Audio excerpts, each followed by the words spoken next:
Hi everyone, welcome to my YouTube channel. My name is Vicky.Part, and in today's tutorial I'll be looking at how to cut this beautiful exaggerated hip dress with a yoke. If this is what you are really interested in, please stay tuned as we're about to start, because today's tutorial will be basically on the cutting aspect. So if you have not subscribed to this channel, kindly subscribe so that when I post the sewing aspect, you'll be the first person to see it. So get ready as we're about to start. See you. So guys, I've gone ahead to rule the margin, and I've also drawn our basic line. This is a chest line, this is a bust point, this is the under bust, and this is my waistline.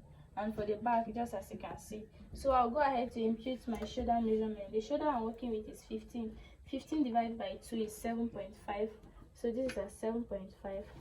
I'll do it both sides. Then I connect. After connecting, I'll come down by 1.5 for my shoulder slope. This is at 1.5. Anything I have here, I'll divide it by 2. So this is 7. 7 divided by 2 is 3.5. This is at 3.5. I'll go in by 0.75. This is at 0.75. I'll connect it like so.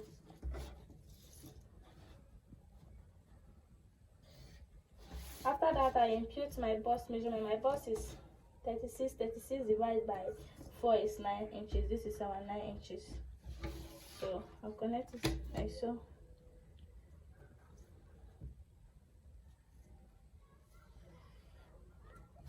So after that, I'll do my neckline. The basic is 3-3. So this is a 3 by 3. Then I connect.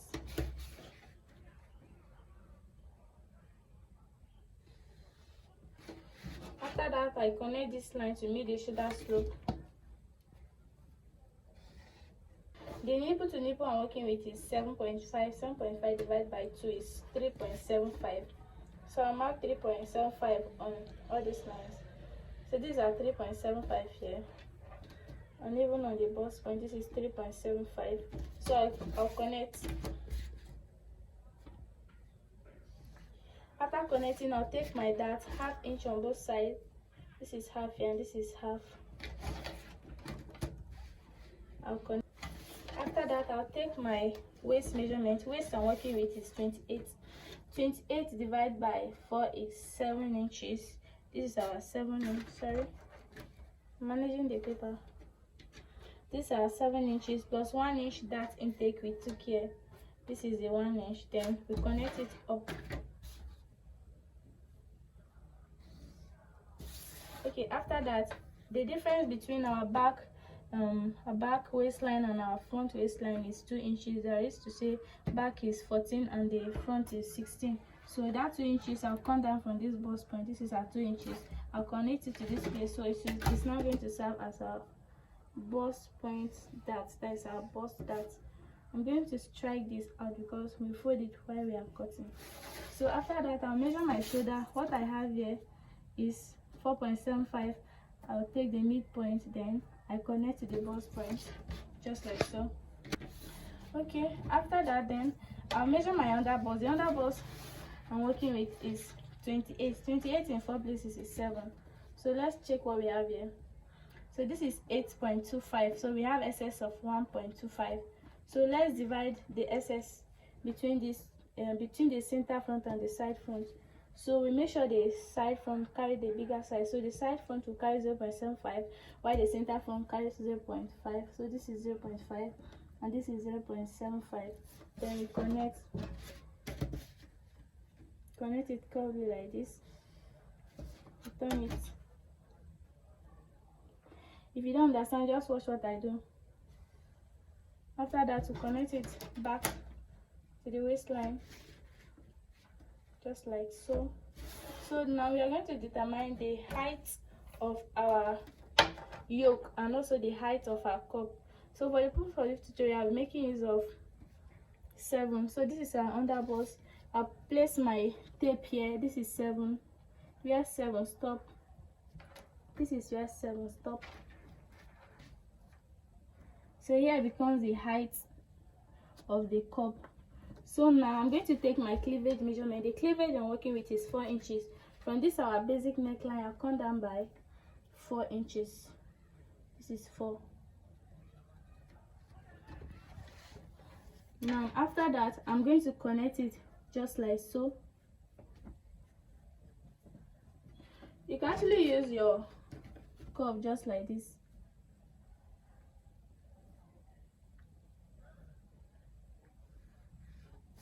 So now what we'll be doing, we are going to tighten the chest. So from this part, we are going to go out by 0.75 on the both sides, just like so. Then we connect it up. So after that, we use our cuff to connect it down to the bust point, just like so.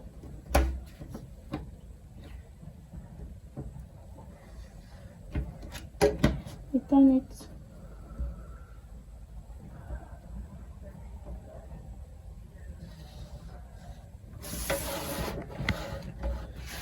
And that is basically all for the front. So but for the neckline we use 3 inches here, so I'll be extending it to 3.5, and we use 3 here, so I will extend it to 3.5. So we are using 3.5 for the width and depth. So just connect it like so. So here now is our front yoke. So this is the center front and this is the side front. So let's just connect this thing properly. You can just use your hand, you know, just the way you like, but make sure you draw a very nice curve, just like, yeah. So we'll move to the back.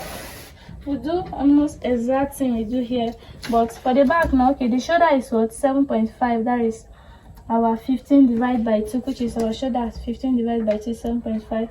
Then you connect it to a straight line, just like so. After connecting for the back, you come down by 1 inch for your shoulder slope. Anything you have, divide it by 2, just like so. Then at the midpoint, you go in by half of an inch. Then you connect upward. After that, you come here, you take your bust measurement. Our bust is 9, that is 36 divided by 4. Then you connect like so. So after that, this is your waistline. On this waistline, you're going to take your dart. Our dart is 3.75, just as we did for the front. We're going to do same thing on both the chest line and the waistline. So these are 3.75. You connect it straight, then you go to the side by 0.5, then you connect it upward, just like so. So after that, on the waistline here, you are going to go in by half of an inch. You can go in more than, but for the purpose of this video, I'll be making use of half inch in order for our zip not to poke when we fix it.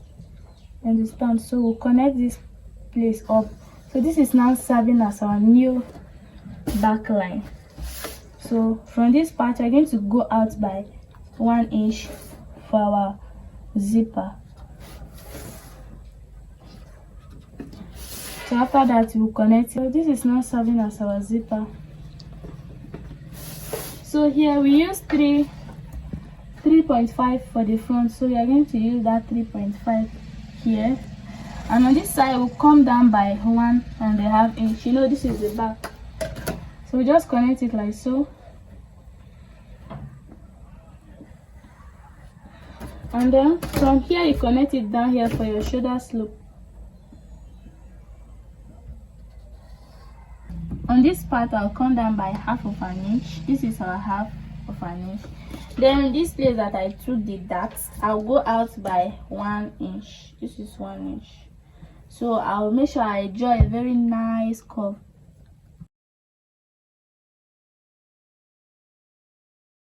So this is now serving as our back yoke. So the waist I'm working with is 28. 28 divided by 4 is 7.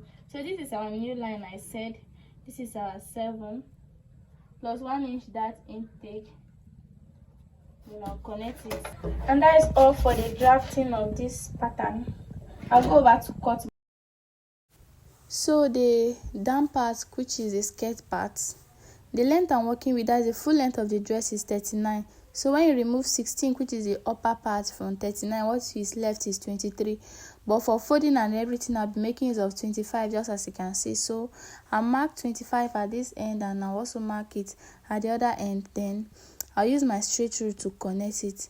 So after connecting it, this is me just trying to connect it properly. Yeah, so after connecting it, I'm going to mark from my waist to hip, and the waist to hip I'm working with is 9.5 inches. So you can measure your own and do it. So I'll mark it on the both side of the clothes, then I'll connect it just like so. So after connecting it, I'll go ahead to impute my basic measurement. So the waist I'm working with is 28. When you divide 28 by 4, what you have is 7 inches. So that is the 7 inches there. So after marking the 7 inches, I'll add 1 inch for that. Then I'll add 2 inch for sewing allowance. That is it. Then I'll go to the hip. The hip I'm working with is 38. 38 divided by 4 is 9.5. That is it. Then I'll add 2.5 inches to give me that exaggerated effect. After that, I'll add 2 inches for sewing allowance. So anything I have on the hip there, I'll bring it down to the hem.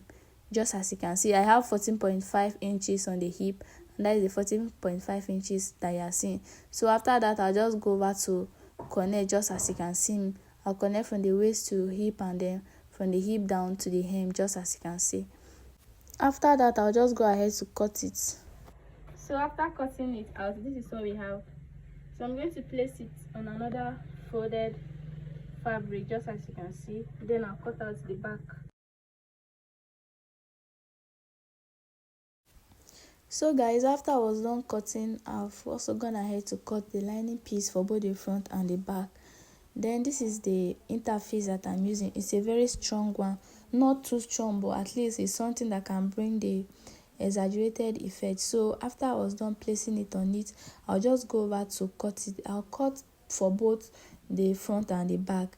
Then when I'm done cutting it, I'll iron it on it properly in order for the effect to come out very well. So after ironing the hairstay on it, this is what we got. Some people call it hairstay or gun stay. Anyone that you are perfect with, please just go with it. So this is what we have. I didn't extend the gun stay to the length of the distance of the skirt because I'll be folding it just like so. And then that is all for the front. Then for the back, I've also ironed the hairstay on it. Sorry, the hairstay was not that much, so I just managed to iron it on it. So this one will be okay for the styling. After that, I've also gone ahead to cut the lining piece for all the parts that we've cut. And then this is the center back. That is the back for the upper part, and that is the lining. And then after that, for the front, I've also gone ahead to cut the wording, and I've ironed it on it. Just as you cut your normal wording, I cut it exactly like so. Then I stop at the under bust. Then for the center front of the wording, it's just how you cut it. Then I just slash the midpoint so that I'll have that little ease there. That's how I love cutting my own wording. So that is basically all for the cutting, and now I've also gone ahead to iron paper sew on all the parts. So we'll continue with the sewing aspect in our next tutorial. See you guys.